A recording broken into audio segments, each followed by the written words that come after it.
Pemirsa, Presiden Prabowo Subianto telah tiba di Singapura. Kedatangan Presiden di Singapura untuk memperkuat hubungan antara kedua negara.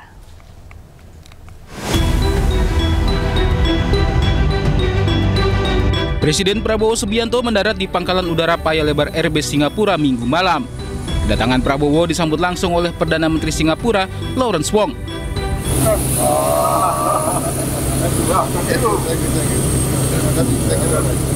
Selain PN Wong, turut hadir menyambut Prabowo adalah Menteri Luar Negeri Singapura, Vivian Balakrishnan. Kedatangan Presiden Prabowo ke Singapura menjadi momentum penting dalam memperkuat hubungan bilateral kedua negara.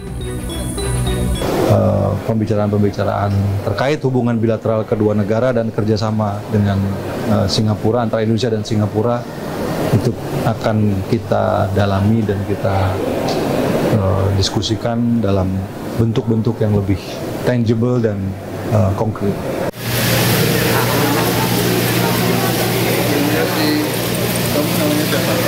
Kedatangan Presiden Prabowo di Singapura juga disambut oleh siswa SD Indonesia yang bersekolah di Singapura.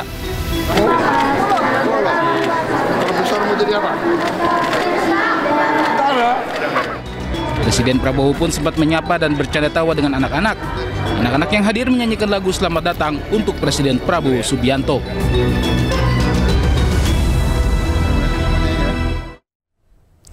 Pemirsa, setelah Barreskrim Polri menyebut bahwa ijazah Presiden ke-7 RI Joko Widodo asli, pihak Rismon Sianipar CS belum puas. Rismon menelusuri wilayah Kabupaten Sleman untuk menemui Kasmujo yang disebut-sebut sebagai dosen pembimbing akademik Joko Widodo. Mau tampil, Pak? Enggak ya. Dipandu ternyata ini, ya, tapi nggak tahu diterima nggak kita ya. Setelah Barreskrim Polri menyebut bahwa ijazah Presiden ke-7 Republik Indonesia Joko Widodo asli, pihak Rismon Sianipar CS belum puas. Rismon Sianipar nekat mendatangi rumah Kasmujo di Pogung Kidul, Kabupaten Sleman, Yogyakarta, meski hal tersebut melanggar aturan. Bahkan Rismon merekam aktivitas perjalanannya dan mengunggahnya di YouTube channel miliknya. Kenalkan Pak, saya Rismon Sianipar, Pak. Sementara di dalam video terlihat Kasmujo enggan menemui Rismon CS dan hanya menyapa dari balik pintu rumahnya. Iya Pak, bentar Pak ya. Kenalkan Pak, saya Rismon Sianipar, Pak. Rismon Sianipar, Pak. Oh iya Pak, sehat-sehat Pak ya. Bapak, bisa kami bertamu sebentar, Pak? Tidak bisa. Oh, karena tidak sedang di semua urusan tidak boleh di rumah, tidak harus di fakultas atau di ya. Oh, jadi enggak bertanya-tanya biasa-biasa saja, Pak? Enggak bisa. Tidak Di dalam video, Kasmujo menyebut bahwa dirinya bukanlah dosen pembimbing skripsi dan akademik Joko Widodo. Kan Pak, yang tahun 2017 kan Bapak tampil di TV bersama Pak Jokowi. Bapak kan di situ Pak Jokowi mengatakan Pak Jokowi bolak-balik bimbingan skripsi. Bapak itu kan yang salah. Iya Pak. Salah itu. Iya Pak, bentar lah Pak. Biar ini untuk negara Pak. Saya baru 3B sudah bisa bimbing. Bapak saat itu berarti bukan pembimbing skripsi. Jelas bukan. Bukan pembimbing akademik. Bukan. Pembimbing akademik pun bukan, Pak. Oh, bentar Pak. Maaf. Nggak bisa ya. Pak Kasmujo ada di dalam, sempat saya wawancarai. Tim Liputan iNews melaporkan. Ya, selain ingin bertemu langsung dengan Kasmujo, ahli digital forensik Rismon Sianipar mengatakan rakyat perlu mengetahui mengenai riwayat pendidikan Presiden ke-7 Joko Widodo. Sementara pengacara Jokowi mengatakan pihaknya telah menyerahkan cukup bukti terkait riwayat pendidikan Joko Widodo ke penyidik Barreskrim Polri. Tapi perlu kita ingat bahwa Pak Joko Widodo itu adalah presiden kita 10 tahun. Rakyat seharusnya punya hak untuk mengetahui identitas lengkapnya terkait dengan proses akademik dari presiden yang telah mereka pilih. Tidak ada penjelasan sama sekali proses akademik Pak Joko Widodo mulai dari sarjana muda sampai menjadi sarjana penuh. Karena kita punya banyak informasi bahwa ketika Anda mendaftar sarjana muda untuk mencapai sarjana di tahun 1978 sampai 1980 di UGM, ia harus memiliki juga sarjana dengan bergelar DSC, sarjana muda. Baru selanjutnya ada saringan IPK. Jika IPK-nya tidak rendah, maka dia bisa melanjutkan ke gelar sarjana penuh. Ini juga tidak dijelaskan juga kepada publik, baik oleh Pak Joko Widodo maupun UGM. Jadi, ya rakyat berhak tahu tentang siapa presidennya, siapa mantan presidennya, karena mereka telah memilih. Dan Pak Jokowi pada tahun 2014 dan 2019 itu kan meminta rakyat untuk memilihnya. Sekarang harusnya, ya itu macam hutang budi dong, harusnya. Untuk menjelaskan itu kepada publik. Kami melihat bahwa sebenarnya dari alat bukti yang kami sajikan, ya, yang kami serahkan kepada penyidik, sebenarnya sudah cukup terang benderang, ya. Namun demikian, sepertinya penyidik masih bersikap hati-hati untuk juga terus melengkapi. Kami hargai itu, namun tapi bagaimanapun juga perlu ada waktu, ya, bagaimana ini bisa diselesaikan secara tuntas, ya. Terlebih dengan semakin gaduhnya di media, karena saya pikir perkara ini akan lebih baik disidangkan dalam forum yang jelas, ya, dibanding di media ini hanya sekedar isu-isu yang melebar ke sana sini tanpa ada kepastian juga, gitu ya. Termasuk bagi teman-teman yang sedang mencari juga data-data tambahan, ya semuanya sajikan saja di persidangan, ya, di sebuah forum yang fair, terbuka, ya, bisa disaksikan media dan ada kepastian. Karena yang penting itu hukum itu akan memberi kepastian, ya, bukan kepuasan, ya. Karena kalau untuk memuaskan, wah, repot sekali. Semua merasa ingin dipuaskan juga repot. Jadi sisi ini ada dua sisi, ya. Pihak kami yang melaporkan, juga pihak yang berpotensi menjadi terlapor. Baik. Jadi menurut kami adalah proses hukumnya yang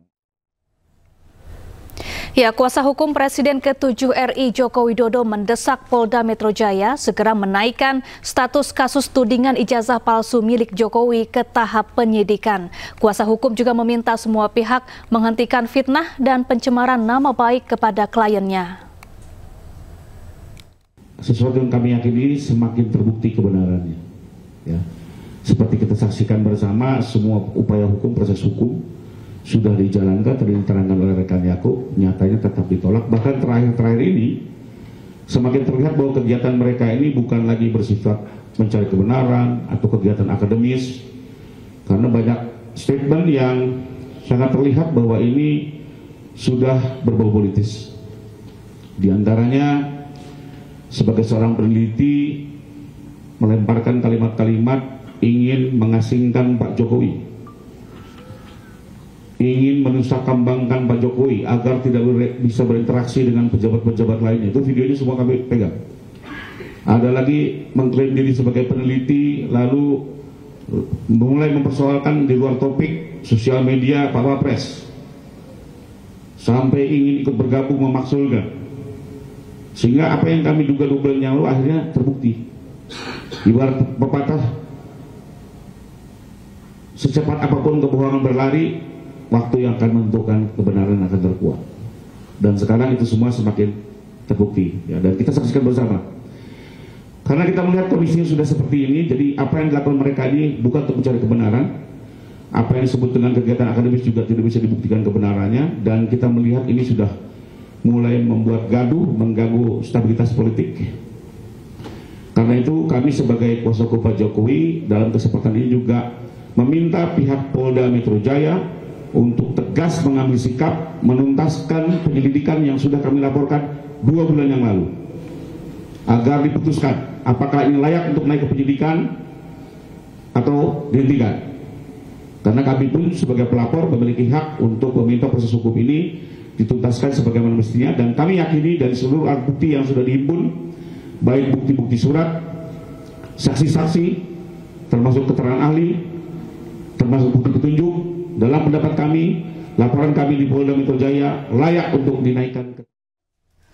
Kita beralih ke informasi lain, pemirsa. Stasiun Tanah Abang, Jakarta Pusat memiliki wajah baru yang lebih megah dan modern. Tak hanya memiliki tampilan baru, jumlah penumpang yang bisa ditampung di stasiun juga bertambah.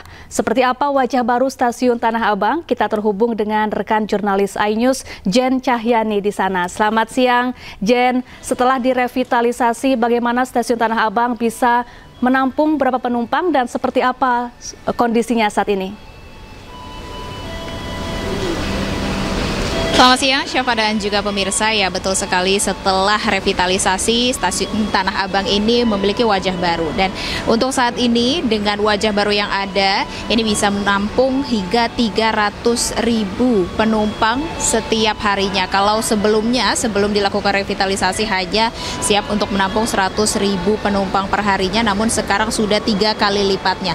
Nah, Syafa dan juga pemirsa, saya akan ajak Anda untuk melihat. Nah, ini dia wajah baru Stasiun Tanah Abang setelah dilakukan revitalisasi sejak tahun 2022 yang dilakukan oleh Direktorat Jenderal Perkeretaapian atau DJKA. Dan tentu saja ini selain tadi dapat menampung lebih banyak penumpang, ya juga disediakan fasilitas-fasilitas baru. Kalau sebelumnya hanya ada 2 peron, kemudian saat ini sudah ditambah 2 peron baru, yakni untuk tujuan Manggarai dan juga tujuan Kampung Bandan.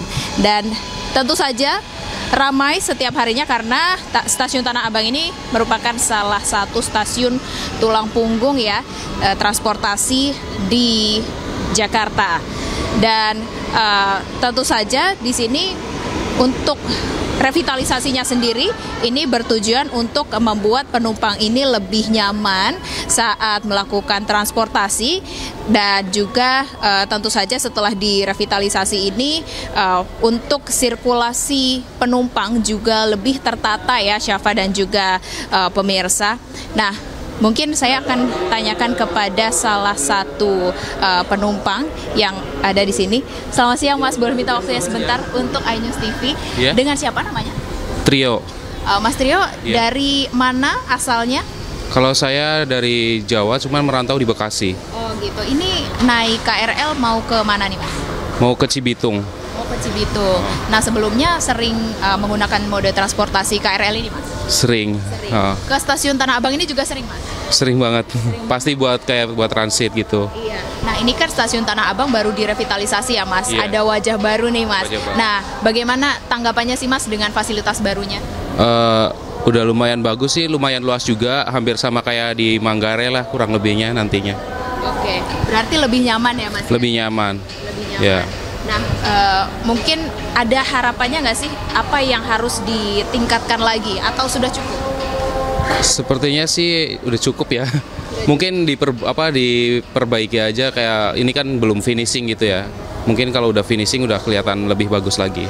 Oke, terima kasih Mas Trio. Semoga perjalanannya menyenangkan, ya. Nah, itu dia Syafa dan juga pemirsa, kalau tadi ada sedikit masukan atau harapan dari salah satu penumpang, memang ini progresnya masih 99,85%, di mana ini masih dalam tahap pengujian dan sebentar lagi akan, jika sudah 100%, semuanya operasional akan dijalankan atau berjalan di Stasiun Tanah Abang dengan wajah barunya. Sementara itu, Syafa.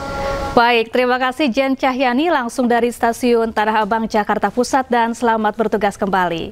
Ya, pemirsa jangan kemana-mana, selanjutnya iNews Siang akan dibawakan oleh rekan saya, Rosalin Ciu. Halo, selamat siang Rosalin. Halo, selamat siang Syafa. Ya, Rosalin, ada informasi apa lagi di segmen selanjutnya nanti? Iya, baik Syafa dan juga pemirsa, ada informasi terkait dengan seorang balita perempuan 2 tahun di Riau yang tewas karena dianiaya oleh pengasuhnya sendiri. Pemirsa, jangan lewatkan informasinya, kami akan hadir usai jeda berikut ini.